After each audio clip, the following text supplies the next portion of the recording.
When you think of a wife beater, a rapist, or a woman killer, you picture some horrid man with missing teeth and poor hygiene. You don't think of the man in front of me, Pete Allen. He is tall, dark, and unmistakably handsome. His arms were built for swooping a woman off of her feet, and his smile warms a woman's heart and moistens between her thighs, just as it did to me, which is how I landed myself in this predicament. Take off your clothes. His voice is deep and sensual. Of course, I obeyed. Like a schoolgirl about to be disciplined, I quickly fell in line.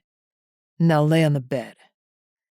I could see his beautiful brown eyes admiring my frame from across the room. I watched intently as he began to undress. Surely, there has to be some outward flaw, some hideous scar or sign of imperfection. Yeah, just as I figured, nada. He's perfect. What a cruel trick fate has played on women dressing such an evil-minded man in the reincarnate body of Zeus. My stomach started to turn as I thought back on the reason I am here. The reason I, accidentally, bumped into Pete Allen and pretended to spill hot coffee on myself.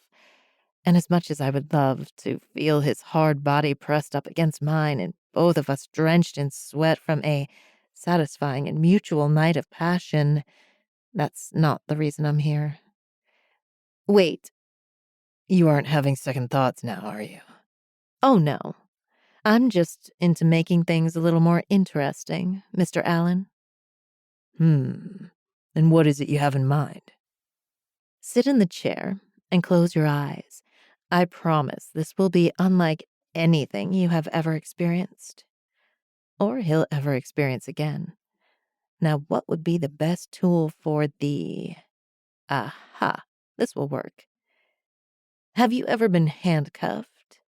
Of course he hasn't. Not a control freak like Pete Allen. I'm not interested in sex games. Oh, come on, Mr. Allen. They're very fragile. You could rip right out of them at any point in time when you're feeling uncomfortable. See? They're plastic. So what do you say? Want to play? All right, I'll try anything once. Trust me, once is all I need. Pete Allen, for the crime you committed against Olivia Allen and her unborn child, I hereby sentence you to death.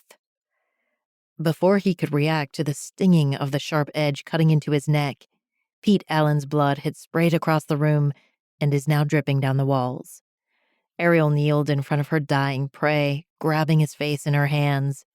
You beat your pregnant wife almost to the point of death and walked due to a technicality. Justice may be blind, but that's why she has me. She watched as the life drained from his eyes. She quickly put her clothes on and went to her car. She returned to the room with a little black bag.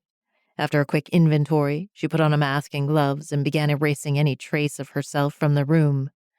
For the final touch, she removed a file from the bag and laid it next to Pete Allen and blew him a kiss goodbye.